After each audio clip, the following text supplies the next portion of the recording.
Saudara, sejak diliburkan pada tanggal 16 Maret lalu akibat pandemi COVID-19, kini pesantren atau daya terpadu di Kota Banda Aceh kembali menjalani aktivitas belajar mengajar.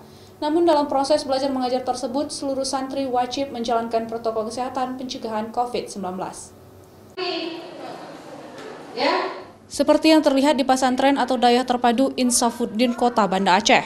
Di daya ini seluruh siswa kembali aktif belajar setelah pemerintah kembali mengizinkan daya terpadu untuk kembali beraktivitas.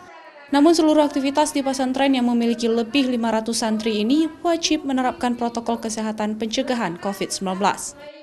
Menurut pimpinan Daya Insafuddin Abdullah Husman, aktivitas belajar mengajar sudah dimulai pada tanggal 20 Juni 2020 lalu untuk santri kelas 2 dan kelas 3.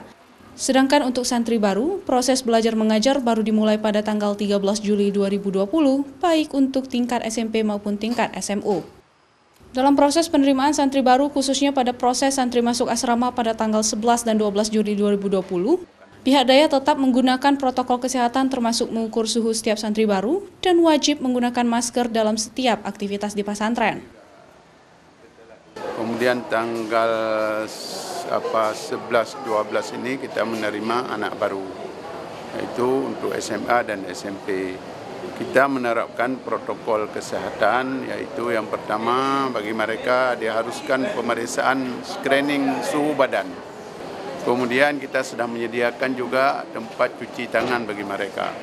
Cuma bagi kita di sini karena mereka selalu salat 5 waktu, tentu mereka dengan wudhu itu juga sudah membantu.